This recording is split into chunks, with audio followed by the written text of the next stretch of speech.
Alors, si on parle de mon parcours, je vais faire court. Moi, j'ai commencé à dessiner quand j'étais ado. Déjà, je dessinais un petit peu. Et les premières fois que je me suis confrontée au public en termes de publication, c'était en faisant du fanzine. Donc, c'était il y a longtemps. C'était des choses qui aujourd'hui ne sont plus du tout d'actualité. C'est pas beau, enfin, c'est moche et tout ça, tout ce qu'on veut. Mais au moins, ça m'avait déjà frotté au fait de faire quelque chose avec des planches. Un semblant de scénario, c'était assez court parce que les pré-publications, enfin, les auto-publications à l'époque, on n'avait pas spécialement beaucoup de moyens, c'était petit. Mais au moins, déjà, j'avais commencé à faire des planches, voilà, avec des petits scénars, des machins, des persos qu'il fallait créer. C'était jamais de la, comment dire, du fan art. J'étais déjà partie sur de la créa. Et en fait, quand j'ai rencontré à la fin du lycée à Yenke, la personne avec qui je travaille pour faire Orion, il avait des idées, moi j'avais mes personnages, et en fait on s'était mis en tête de repartir sur un fanzine qui s'appelait Orion à l'époque. Et donc on avait sorti pour le coup un volume qui était plus épais, où il y avait, disons, environ 70-80 planches, cette fois-ci qu'il avait scénarisé et que j'avais dessiné. Et en fait, on avait proposé ça, encore une fois, sur des conventions, et ça avait été bien reçu, surtout de la part des autres dessinateurs, parce que justement, ça commençait à développer un univers qui était perso. Ça changeait un peu justement des reprises souvent incessantes qu'on trouve dans les artistes vallées, où c'est beaucoup de reprises de perso, de fan art, des trucs comme ça. Et à parallèle de ça, on avait des jobs normaux. Et il a été question de se professionnaliser à un moment donné. Quand au bout de plusieurs années, en fait, le projet, on continuait toujours de le nourrir en parallèle de nos tafs. Et quand j'ai quitté mon dernier travail, il se trouvait qu'à ce moment-là, tous les deux, on était libres et qu'on s'est dit, bon, cette fois-ci, on met un coup de collier sérieux. Et donc, on va faire un vrai dossier professionnel pour les éditeurs, en reprenant le projet qu'on avait développé pendant ces quelques années-là, en fanzine. Et c'est comme ça qu'on a fait notre dossier. Ouais. Et qu'on s'est enfin frotté en fait à la vraie édition de manga en France. Et en fait, Orion, professionnellement parlant, c'est notre premier projet. Encore une fois, et ça c'est grâce à mon scénariste, on a un gros panel d'inspiration qui dépasse largement le cadre du manga. Je dirais même que principalement, les sources qui ont inspiré Orion ne sont pas du tout celles du manga. Évidemment, étant donné que c'est un manga, pour ce qui est de la partie graphique, quand on le regarde, au final, on s'y retrouve. Forcément, ça c'est mon job. Je veux dire, je suis mangaka, je ne vais pas dessiner de la BD. Donc, ça fait manga. Mais en fait, pour ce qui est du scénar, la façon dont les événements sont décrits et les intentions en fait, du scénario sont plus inspirées du cinéma, de la littérature que du manga lui-même.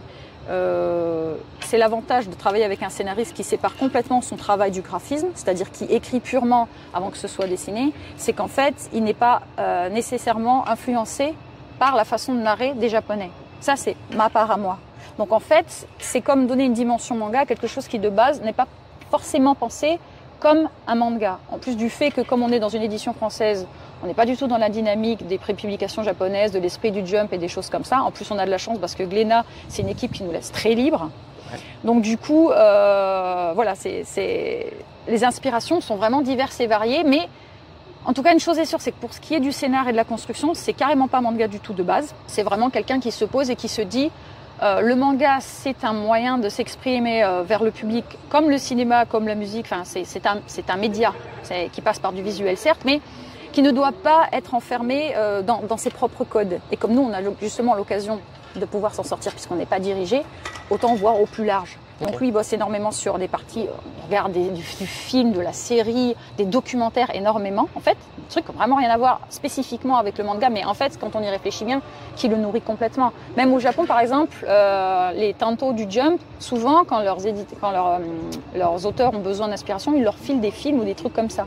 Il ne faut pas rester cadré dans le manga en fait pour ce qui est de l'élaboration du projet, le concept en fait du manga. La partie dessin après et la mise en scène, ça c'est une deuxième étape.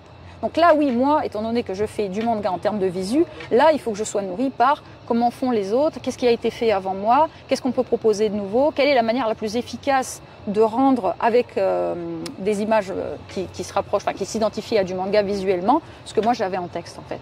Et c'est de l'osmose de ces deux trucs qu'on a le résultat d'Orion. Mais on ne peut pas vraiment mettre de nom dessus, j'ai pas d'auteur en tête. Et pour les films, c'est pareil, c'est vraiment des éléments qui éveillent l'envie de faire quelque chose de similaire. Quand on regarde un film ou quoi, on se dit... Alors, c'est pas vraiment dicté par le scénar. C'est pas on se dit ah il a eu une bonne idée, je vais reprendre son idée, mais on se dit putain le concept d'avoir surpris avec quelque chose qui mathématiquement vient un peu contredire l'équation de départ du film, vraiment dans la construction. C'est pour ça que je parle d'équation. C'est pas les mots qui sont choisis, c'est pas la scène ni le visu qui a été choisi, c'est la façon dont c'est construit. Ayenke se dit ah putain ce type de construction c'est super, moi je vais partir sur un truc comme ça, et puis après moi mon job c'est de l'interpréter pour que ça rentre dans les cadres du manga, son idée comme ça. On n'a pas ce recul-là autant que quelqu'un qui lit plein de mangas. Surtout moi qui depuis que je dessine en lis moins parce que j'ai moins le temps en fait, et je m'intéresse énormément à la partie visuelle et moins à la partie scénaristique. Lui par contre il lit plein de trucs, mais comme je dis je suis pas dans sa tête, donc là-dessus je peux pas vraiment m'exprimer, mais en tout cas, c'est notre volonté de faire en sorte qu'effectivement Orion se démarque par ce biais-là.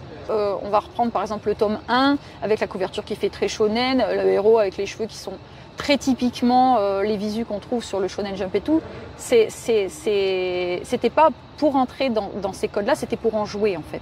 Parce que les personnages sont amenés ensuite à évoluer d'une manière qui est complètement différente. Simplement, on sait aussi quelles sont les attentes du public, la façon dont ils réagissent face au visuel, parce qu'on reste quand même sur une œuvre visuelle. Donc ça aussi, ce serait une erreur à faire, c'est de penser que parce que c'est d'abord écrit, rester trop dans l'écrit et finalement proposer un manga qui propose rien de dynamique.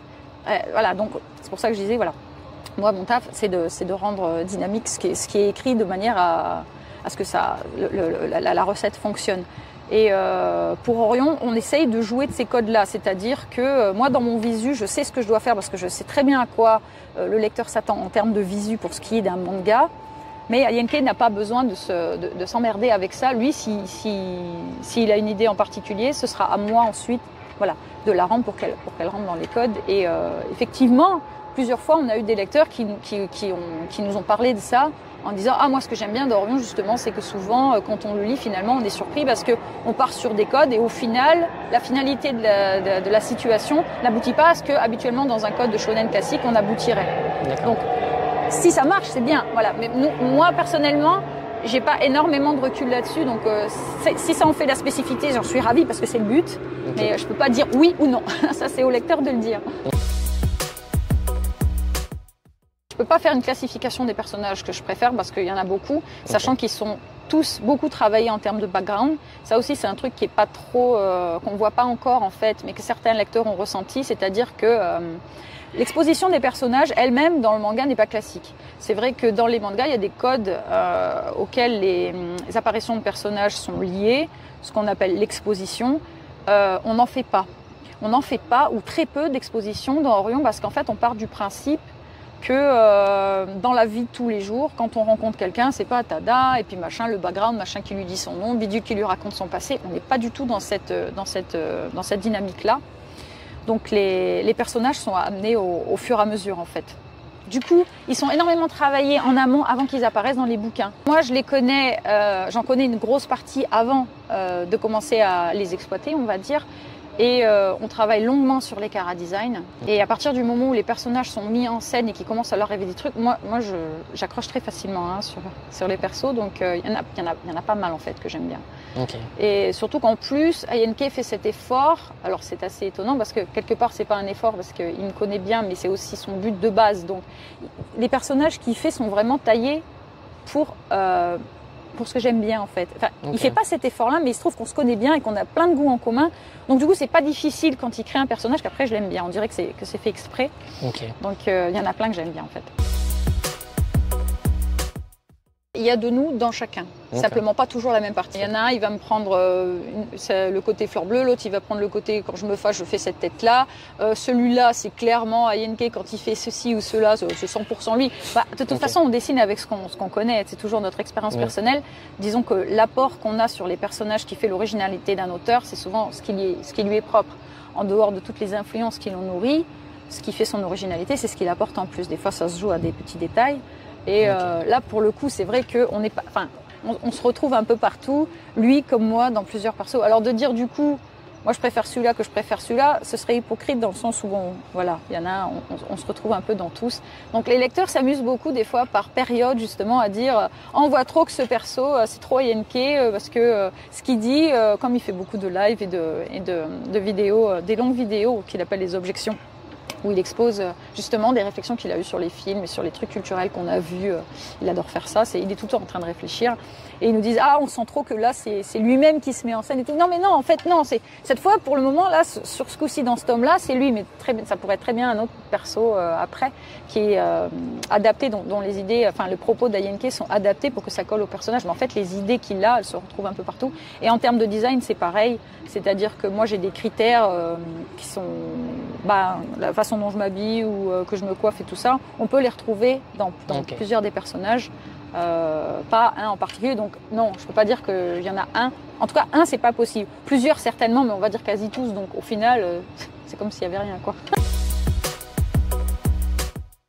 Alors moi, personnellement, les auteurs de bande dessinée, j'en ai pas fréquenté. Je n'ai pas vu comment se déroule leur quotidien par rapport à un dessinateur de manga. La seule chose que je sais, c'est ce que je fais, donc je vais vous l'exposer. Ça, c'est typique à chacun, c'est-à-dire que franchement, à mon avis, c'est très disparate d'un auteur à l'autre. Okay. Je travaille beaucoup la nuit, personnellement. Okay. Donc, c'est rare quand je suis lancée sur des ancrages que je me couche avant 5 h du matin. Donc, mes journées commencent surtout l'après-midi et se finissent en pleine nuit. Donc, il y a différentes étapes pour l'élaboration visuelle et matérielle d'un manga. C'est-à-dire que je ne travaille déjà pas que en numérique. Donc, c'est pour ça que je profite beaucoup de l'après-midi quand je fais mes ancrages, pour avoir ma lumière du jour, ce qui fait que je suis déjà mieux sur mon bureau, je ne suis pas avec une tablette, j'ai bien mon petit matériel, mon machin, je profite de la lumière du soleil, ça déjà ça me prend des heures et des heures. Mais par exemple le soir, une fois que la nuit tombe, j'arrête de travailler sur papier. Et par exemple je peux reprendre mes sketchs ou faire de l'illucouleur, que ça je fais sur une tablette et sur mon moniteur en fait. Donc la nuit pour ça c'est propice, en plus je peux foutre la musique à fond, j'adore dessiner en musique, je me coupe, je suis dans un atelier où je suis toute seule et en fait du coup voilà, je fais cette étape là et donc le lendemain évidemment je me lève tard. Et je reprends l'après-midi après avoir vaqué à mes mails, mes machins, mes bidules, parce que je sais que mes congénères vivent plutôt de jour que de nuit. Oui. Donc je me garde le début d'après-midi pour tout ce qui est com, les courses, les machins, les bidules, et je reprends l'après-midi, encore une fois, jusqu'à la nuit.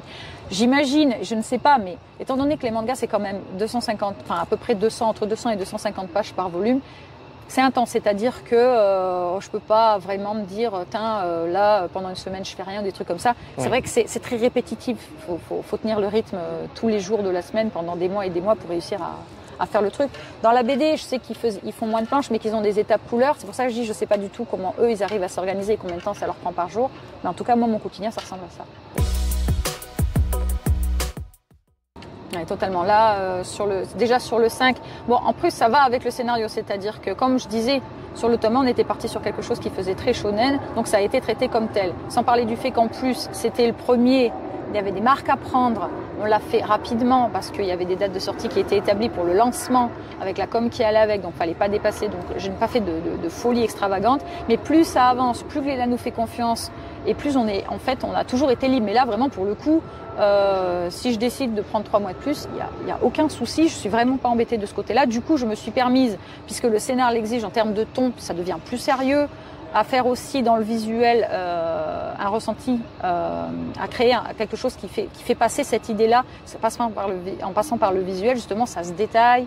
Les personnages prennent beaucoup plus de profondeur, c'est plus subtil, l'anatomie est beaucoup mieux respectée. Voilà, il y a des éléments, comme je disais sur les vêtements dans le tome précédent de Value, qui gardent la silhouette qu'il a habituellement, mais avec plus de détails. Voilà, ça s'étoffe. Et en fait, en termes de style, du coup, ça évolue. Immanquablement, c'est sûr. Donc moi, je le ressens, et de ce que mon scénariste a dit pour ce qu'il a vu du tome 6, paraît que on a encore monté d'un cran pour le tome suivant. S'il le dit, je le crois.